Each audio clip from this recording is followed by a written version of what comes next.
Assalamualaikum students, welcome to second year computer science lecture number 6।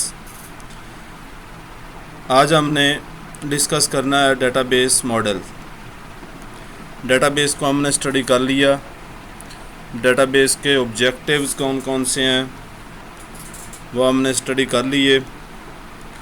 फिर आज हम देखेंगे कि डेटाबेस के मॉडल कौन कौन से हैं। सबसे पहले ये देखते हैं कि डेटाबेस मॉडल का मतलब क्या है। Database model actually a set of rules, एक सेट ऑफ रूल्स है that describe the structure of database. ऐसे रूल्स का सेट जो कि डेटाबेस के स्ट्रक्चर को डिस्क्राइब करते हैं। जब डेटाबेस के स्ट्रक्चर की बात होती है तो इसको क्या मतलब है।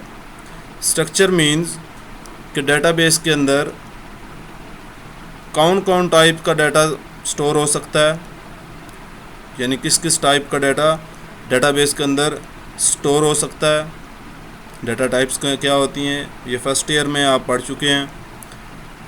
न्यूमेरिक डाटा होता है, अल्फ़ा न्यूमेरिक होता है, अल्फ़ाबेटिक होता है, वीडियो डाटा होता है, ऑडियो होता है, इमेजेस होते हैं। ठीक है, तो डाटा टाइप्स कौन कौन सी सपोर्ट करता है डेटाबेस। डेटाबेस के जो डिफरेंट डाटा ऑब्जेक्ट्स हैं, जो रिकॉर्ड्स हैं, उनका आपस में रिलेशन जो है वो किस किस तरह से बनाया जा सकता है। और लास्ट बट नॉट लीस्ट कि डेटाबेस जो डाटा के ऊपर कौन कौन सी रिस्ट्रिक्शन लगा सकता है। ठीक है, तो ये इन तीन चीज़ों की डिस्क्रिप्शन को, इन तीन चीज़ों की वजाहत जो रूल्स करते हैं, जो कॉन्सेप्ट्स करते हैं, उनको हम कहते हैं कि ये डेटाबेस मॉडल है एक्चुअली। ठीक है, उसको डेटाबेस मॉडल का नाम दे देते हैं उन सारे रूल्स को। ठीक है, तो ये बात आपको पता है कि database system traditional file system को रिप्लेस करने के लिए आया था। ठीक है, तो फिर इसको शुरू में जब डेटाबेस मॉडल सबसे पहले आया तो उस वक्त जो मॉडल पेश किया गया डेटाबेस का वो था हायरार्किकल मॉडल। ठीक है, उसमें एक हायरार्की के अंदर डाटा स्टोर होता था। फिर हायरार्किकल मॉडल जो है उसमें कुछ ड्रॉबैक्स थे, उसकी कुछ लिमिटेशंस थी। उन लिमिटेशंस को ओवरकम करने के लिए फिर एक और साइंटिस्ट ने एक नया डेटाबेस मॉडल पेश किया जिसको कहा जाता है नेटवर्क मॉडल। ठीक है, अब नेटवर्क मॉडल तकरीबन हायरार्किकल मॉडल से मिलता जुलता था। अभी हम इनमें फ़र्क भी देखेंगे नेक्स्ट जब इनको डिटेल से पढ़ेंगे। बहरहाल नेटवर्क मॉडल जो है इसमें भी कुछ लिमिटेशंस थी, कुछ ड्रॉबैक्स थे। फिर इनको ओवरकम करने के लिए रिलेशनल डेटाबेस मॉडल पेश किया गया। रिलेशनल डेटाबेस मॉडल की स्ट्रेंथ ये थी, इसकी ताकत ये थी कि relational database model relational algebra के ऊपर बेस करता था। तो साइंस के अंदर जब भी कोई नया कॉन्सेप्ट, जब भी कोई नई थ्योरी पेश की जाती है तो अगर उसका कोई मैथमेटिकल बैकग्राउंड है, मैथमेटिकल कोई उसकी एक्सप्लेनेशन है, कोई बेस है मैथमेटिकल, कोई फ्रेमवर्क है मैथमेटिकल, तो वो ज़्यादा स्ट्रांग होती है। ठीक है, तो इसी तरह से जो हायरार्किकल मॉडल और नेटवर्क मॉडल था इसका कोई मैथमेटिकल कोई सॉलिड बेस नहीं थी, लेकिन relational model purely relational algebra के ऊपर डिपेंडेंट था। उसी की बेस के ऊपर उसी के सारे कंसेप्ट जो थे उनको आगे एक्सटेंड किया गया था। तो अब इसके बाद भी नया डेटाबेस मॉडल्स आए हैं in recent decades, but relational model तक ही हमारे सिलेबस का हिस्सा है। और इस वक्त जो सबसे ज़्यादा डेटाबेस मॉडल्स एप्लीकेशंस के अंदर यूज़ हो रहा है, सॉफ्टवेयर्स के लिए यूज़ हो रहा है, डाटा को स्टोर करने के लिए यूज़ हो रहा है, वो रिलेशनल डेटाबेस मॉडल है। ठीक है, तो ये हमने देख लिया कि database model set of rule है जो कि डेटाबेस के स्ट्रक्चर को डिस्क्राइब करता है। ठीक, इसके साथ साथ डेटाबेस के ऊपर कौन कौन से ऑपरेशंस परफॉर्म किए जा सकते हैं उनको भी डिफ़ाइन करना, उनको भी डिस्क्राइब करना, ये भी डेटाबेस मॉडल के रूल्स के अंदर ही आता है। ठीक है, तो डेटाबेस के ऑपरेशंस कौन कौन से, बेसिक ऑपरेशंस जो डेटाबेस के हैं वो डाटा स्टोर करना, डाटा को ऑर्गेनाइज करना और डाटा को मैनिपुलेट करना, डाटा को रिट्रीव करना। ठीक है, यानी कि डाटा को स्टोर करना है, एक जगह के ऊपर स्टोर हो गया है और उसको वहाँ पे ऑर्गेनाइज भी करना है, स्टोर करते हुए ऑर्गेनाइज भी करना है और फिर वहाँ से उसको फैच भी किया जा सके, ज़रूरत पड़ने पे उसको निकाला भी जा सके वहाँ से। ठीक है, तो ये 3 बेसिक ऑपरेशंस हैं जो डेटाबेस के ऊपर परफॉर्म किए जाते हैं यूजली। तो let's start types of database model. सबसे पहले जो हमारे पास डेटाबेस मॉडल है उसको हम कह रहे हैं हायरार्किकल मॉडल। हायरार्किकल मॉडल, जैसा कि हायरार्किकल वर्ड जो है इंग्लिश का, ये हायरार्की से निकला है। हायरार्की एक तरतीब को आप कह सकते हैं कि एक के बाद दूसरा, उसके बाद तीसरा, फिर चौथा, फिर पांचवा। ठीक है, इसी तरह से हायरार्किकल मॉडल में क्या होता है, हायरार्किकल मॉडल के अंदर जो रिकॉर्ड्स हैं वो इस तरह से ऑर्गेनाइज किए जाते हैं कि वो एक हायरार्की बनाते हैं। ठीक है, अब वो हायरार्की किस तरह की है, वो एक ऑर्गेनाइजेशनल चार्ट की तरह की है।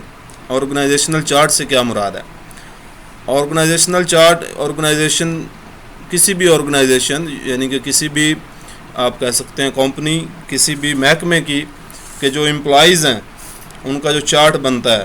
ठीक, यानी कि अगर लेट्स से अगर हम बात करें कॉलेज की, तो कॉलेज के अंदर जो जितना स्टाफ है वो सारा रिपोर्ट करता है प्रिंसिपल को, प्रिंसिपल आगे रिपोर्ट करता है डिप्टी डायरेक्टर कॉलेजेस को, डिप्टी डायरेक्टर कॉलेजेस आगे रिपोर्ट करता है डायरेक्टर कॉलेजेस को, डायरेक्टर कॉलेजेस आगे रिपोर्ट करता है डीपीआई कॉलेजेस को, डीपीआई कॉलेजेस आगे रिपोर्ट करता है सेक्रेटरी को, सेक्रेटरी आगे रिपोर्ट करता है मिनिस्टर को, मिनिस्टर आगे रिपोर्ट करता है सीएम को। ठीक है, तो ये एक हायरार्की बन गई है। ठीक है, तो बिल्कुल इसी तरह से इसको अगर चार्ट पे हम ड्रा करें तो जो चार्ट बनेगा इस हायरार्की का, इसको कहते हैं ये ऑर्गेनाइजेशनल चार्ट है। ठीक है, तो बिल्कुल इसी तरह से हायरार्किकल मॉडल के अंदर डाटा स्टोर होता है, यानी कि हायरार्की में स्टोर हो रहा होता है। रिकॉर्ड जो है वो इस तरह से अरेंज किए जाते हैं। ठीक है, तो ये आपको डायग्राम भी यहाँ पे नज़र आ रही है, entity 1, entity 2, entity 3, entity 4, entity 5। तो एंटिटी इसको आगे नेक्स्ट चैप्टर में डिटेल से देखा जाएगा कि एंटिटी क्या है, लेकिन फ़िलहाल याद रखने वाली बात इसमें यह है कि एंटिटी दरअसल वो ऑब्जेक्ट है, वो चीज़ है जिसके बारे में डाटा सेव किया जा रहा है डेटाबेस के अंदर। हर वो चीज़ जिसके बारे में डाटा स्टोर किया जा रहा हो उसको एंटिटी का नाम देंगे। तो यहाँ पे हमारे पास 5 एंटिटीज़ में नज़र आ रही हैं। सबसे ऊपर एंटिटी 1 है, तो यहाँ से ये शुरू हो रहा है, यानी कि जो सबसे ऊपर लेवल पे है। ठीक है, जिस तरह से सीएम की हमने भी एग्जांपल ली कि सीएम जो है वो सबसे ऊपर लेवल पे है, उसके बाद नीचे फिर काफ़ी सारे मिनिस्टर्स हैं, उन मिनिस्टर्स के नीचे फिर आगे सेक्रेटरीज होते हैं हर डिपार्टमेंट के। ठीक है, तो ये इसी तरह से आगे हायरार्की चलती जाती है। तो यही बिल्कुल इसी तरह से डिटो कॉपी यहाँ पे हायरार्किकल डेटाबेस मॉडल की बन रही होती है। ठीक है, तो हर एक एंटिटी को, इसको नोड भी हम कह सकते हैं। ठीक है, तो जो शुरू में है एंटिटी 1 जिसको कह रहे हैं उसको रूट कहते हैं। रूट मीन कि वहाँ से शुरू हो रहे, वो सबसे ऊपर सतह पे मौजूद है। ठीक है, तो इसमें एक बात ये होगी। दूसरी बात ये कि इस डेटाबेस मॉडल के अंदर, हायरार्किकल डेटाबेस मॉडल के अंदर जो अरेंजमेंट है रिकॉर्ड्स की, वो चाइल्ड पेरेंट रिलेशन के तौर पे हो रही होती है।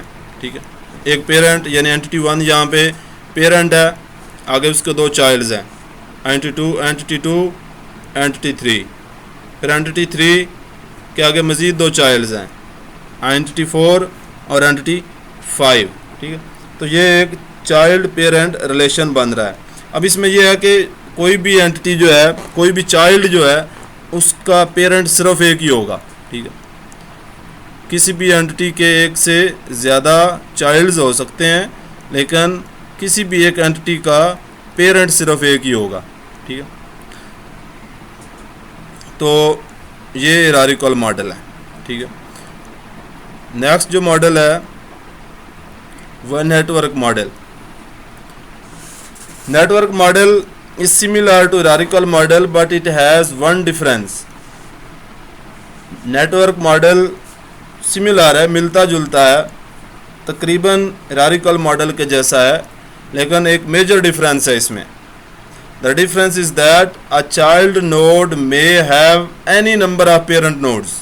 जी, तो वहाँ पे हमने पढ़ा है, अभी देखा है कि एक चाइल्ड का सिर्फ एक ही पेरेंट होगा, यानी कि चाइल्ड का पेरेंट सिर्फ एक ही होगा, लेकिन पेरेंट के एक से ज़्यादा चाइल्ड हो सकते हैं। ठीक है, यहाँ पे यही फ़र्क है नेटवर्क मॉडल और हायरार्किकल मॉडल में। यहाँ पे वो कह रहा है कि चाइल्ड नोड जो है उसके एक से ज़्यादा पेरेंट भी हो सकते हैं। ठीक है, चाइल्ड तो हो ही सकते हैं एक से ज़्यादा, पेरेंट भी हो सकते हैं एक से ज़्यादा। ठीक है, तो ये यहाँ पे इस तरह से ये देखें, ये जिसकी तरफ एरो जा रहा है, एरो जिस तरफ पॉइंट कर रहा है वो चाइल्ड नोड है। ठीक है, और यहाँ से एरो शुरू हो रहा है वो पेरेंट नोड है। ठीक है, तो ये एंटिटी 1 जो है इसका चाइल्ड एंटिटी 3 है और एंटिटी 4 है।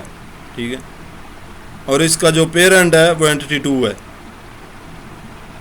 इसी तरह से एंटिटी 4 जो है इसका पेरेंट एंटिटी 5 भी है, एंटिटी 2 भी है, एंटिटी 1 भी है और एंटिटी 3 भी है, यानी कि ये इन चारों का चाइल्ड है। ठीक है, तो ये इस तरह से इस नेटवर्क मॉडल काम करता है। ठीक है, इस तरह से डाटा इसमें स्टोर हो, इस तरह से डाटा आपस में लिंक्ड होता है। ठीक है, ये दरअसल डाटा की आपस में लिंकिंग है, आपस में उसकी उसको ऑर्गेनाइज करने के लिए, जो तरतीब बनाने के लिए जो उसके सारे डाटा को एक दूसरे के साथ लिंक किया गया है, उसकी लिंकिंग इस तरह से है। ठीक, तो ये नेटवर्क मॉडल ओवरकम करने के लिए हायरार्किकल मॉडल के लिमिटेड स्कोप को ये बनाया गया था, और ये उससे ज़्यादा फ्लेक्सिबल है। ठीक, फ्लेक्सिबल ज़्यादा है, इसमें ज़्यादा रिलेशन जो है डाटा का आपस में वो स्टोर किया जा सकता है। And third one is relational database model. तो नेटवर्क मॉडल के अंदर भी काफ़ी सारी ड्रॉबैक्स थे, काफ़ी सारी लिमिटेशंस थी। अब ये कौन कौन सी लिमिट्स थी, ये हमारी बुक का टॉपिक नहीं है, ये हमारे बुक का हिस्सा नहीं है, ये आप इंशाल्लाह हायर क्लासेस में पढ़ेंगे।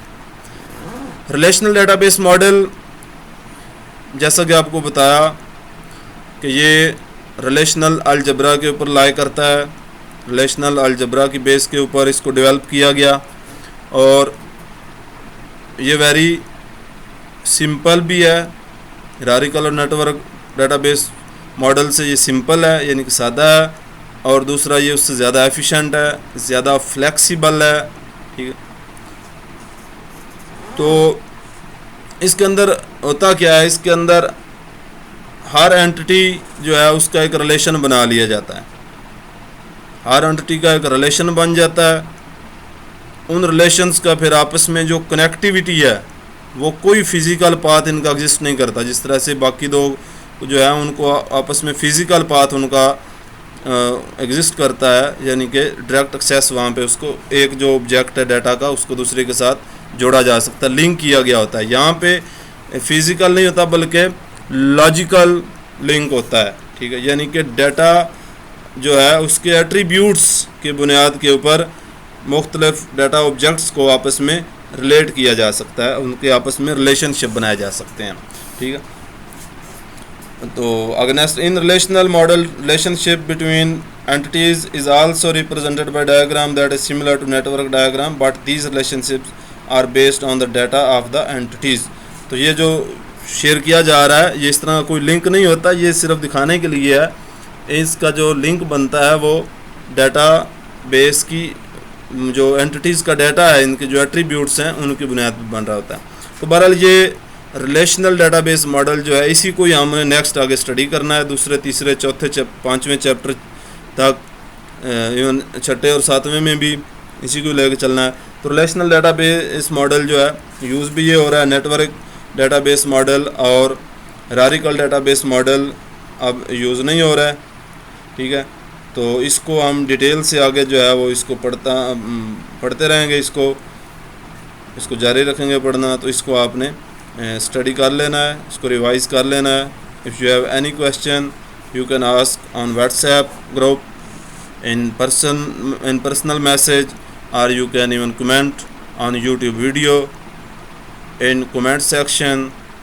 I hope you will revise this lecture until next lecture. Bye.